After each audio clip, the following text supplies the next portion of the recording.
एक बार फिर से स्वागत है हमारे reader first RF live news में। आइए देखते हैं आज की बड़ी खबर। प्राचीन कौशल प्रदेश की विख्यात राजधानी और वर्तमान छत्तीसगढ़ के हृदय स्थल सिरपुर में पावन महानदी के तट पर राष्ट्र समर्पित संगठन सम्राट अशोक क्लब द्वारा सावित्रीबाई फुले की जयंती मनाई गई। ध्यातव्य है कि सामाजिक क्रांति की अद्भुत मिसाल सावित्रीबाई फुले देश की पहली महिला शिक्षिका थी। इस गरिमामय कार्यक्रम का शुभारंभ बिलासपुर के पुलिस अधीक्षक संतोष कुमार सिंह द्वारा राष्ट्रीय ध्वज फहराकर किया गया। ध्वजारोहण के पश्चात राष्ट्रीय गान और छत्तीसगढ़ का राजगीत गाया गया। इसके पश्चात उपस्थित जन समुदाय ने सभा स्थल में अपना स्थान ग्रहण किया। समारोह के मुख्य अतिथि सम्राट अशोक क्लब के राष्ट्रीय अध्यक्ष डॉक्टर दीनानाथ मौर्य ने उपस्थित समुदाय को संबोधित करते हुए लोगों को, विशेषकर महिलाओं को शिक्षा के क्षेत्र में आगे आकर हिस्सा लेने को कहा। विशिष्ट अतिथि के रूप में डॉक्टर केशव मान साग के भूतपूर्व मंत्री नेपाल सरकार ने समारोह की गरिमा और भव्यता को बढ़ाया। डॉक्टर साक्य ने भारत व नेपाल के रिश्ते में कड़ी के रूप में तथागत बुद्ध के उपदेशों के महत्व पर प्रकाश डाला। डॉक्टर साक्य ने मानवता के प्रति गौतम बुद्ध के महान अवदान की संक्षिप्त किंतु सारगर्भित चर्चा की, जिसका उपस्थित समुदाय ने करतल ध्वनि से स्वागत किया। डॉक्टर वीर बहादुर महतो, जो इस समारोह में शिरकत करने नेपाल से आए थे, उन्होंने अशोक महान को दुनिया के वर्तमान समय के 13 देशों का राजा बताया और उन्हें अखंड भारत की अवधारणा का जनक और स्रोत बताया। संतोष कुमार सिंह आईपीएस पुलिस अधीक्षक बिलासपुर ने सभा को संबोधित करते हुए शिक्षा के क्षेत्र में, विशेषकर बालिका शिक्षा के क्षेत्र में देश की प्रथम महिला शिक्षिका सावित्रीबाई फुले के योगदान को याद किया। बालिका शिक्षिका के प्रति उनके अविस्मरणीय संघर्ष और अप्रतिम योगदान को स्मरण किया। संतोष कुमार सिंह ने जन साधारण में शिक्षा की आवश्यकता को परिभाषित करते हुए इसके प्रचार प्रसार पर बल दिया।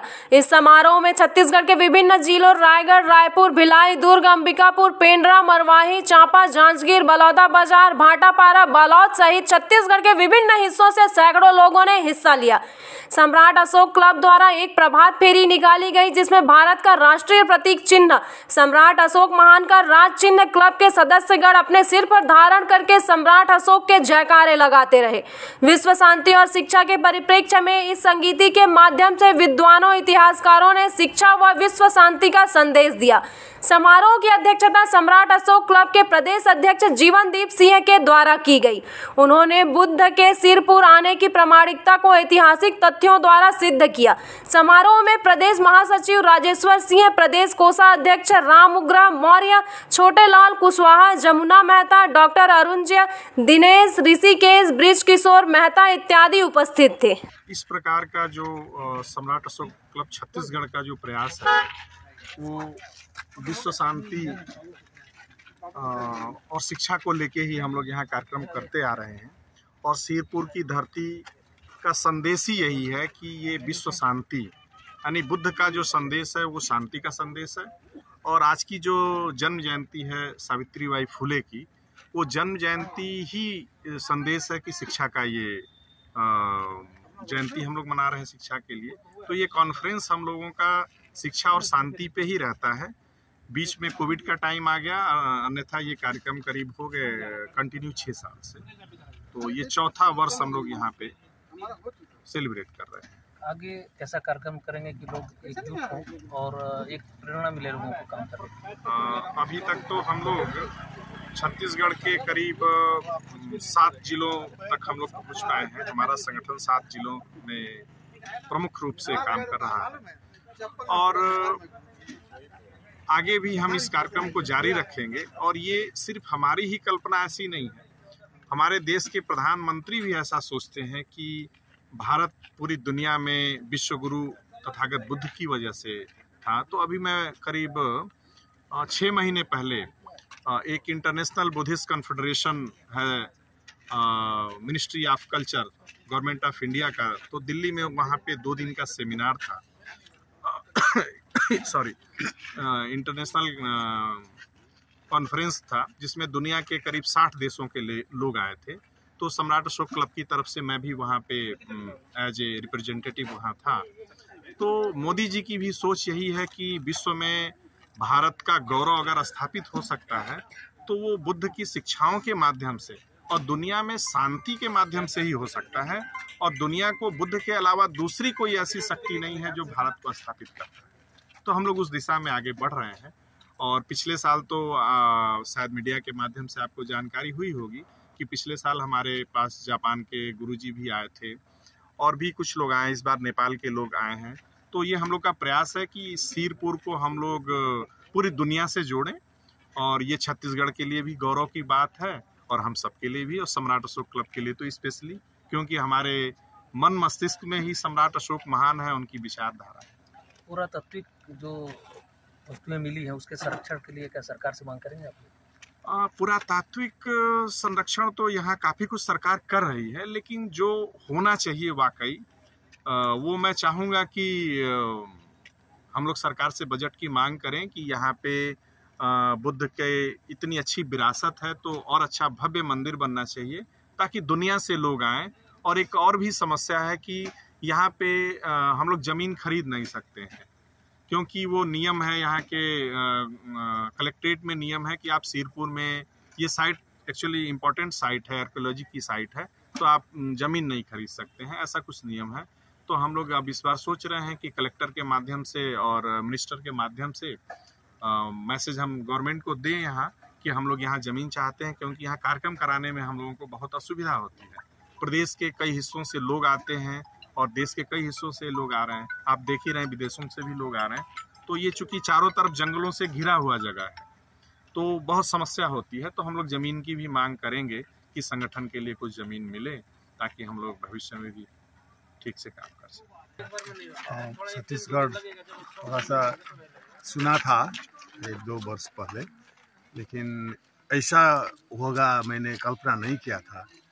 लेकिन छत्तीसगढ़ तो ये जो ज़मीन में दबा हुआ ये एक डायमंड की तरह है मेरे ख्याल से। ये बुद्धिस्ट वर्ल्ड के लिए, ये सिर्फ छत्तीसगढ़ों के या भारत के नागरिकों के लिए ही नहीं है, ये विश्व के जो है सभी बुद्धिस्ट के लिए ये एक प्रकार का हीरा जैसा लग रहा मुझे। लेकिन अभी जो है उसमें बहुत ही माटी है, इसको साफ करना है, इसको चमकाना है। अब ये चमकाने का काम तो आप लोगों का है।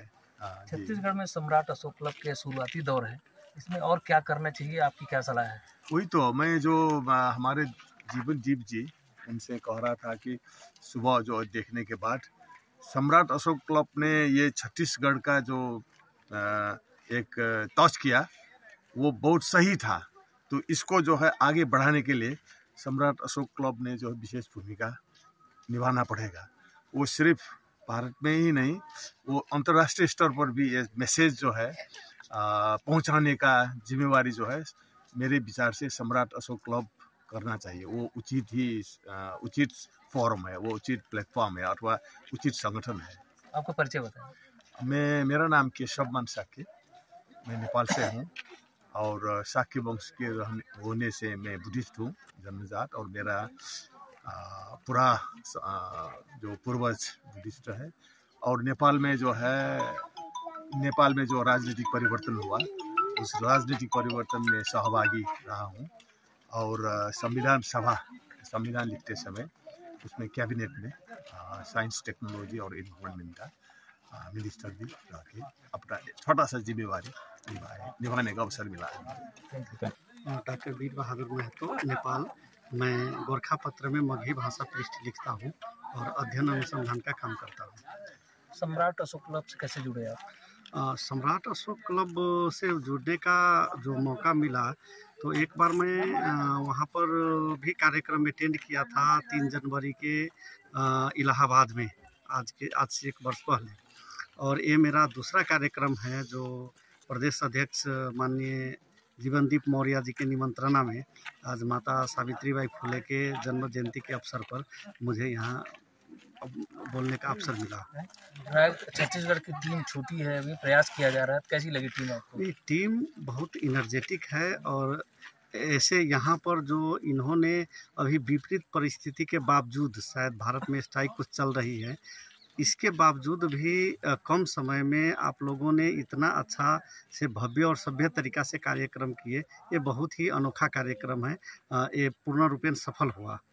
आपका आगे भी सहयोग अपेक्षित रहेगा, क्या आप सहयोग के लिए तैयार हैं? जरूर, चूँकि हम लोग का जो इतिहास रहा है, हम लोग तो एक ही वंशज के लोग हैं और जो सम्राट अशोक के नाम से आप लोग क्लब स्थापित किए हैं, ये तो 52,000 वर्ग किलोमीटर में इनका शासन था और ये विश्व विजेता रहे हैं। संसार में सब लोग इनको जानते हैं।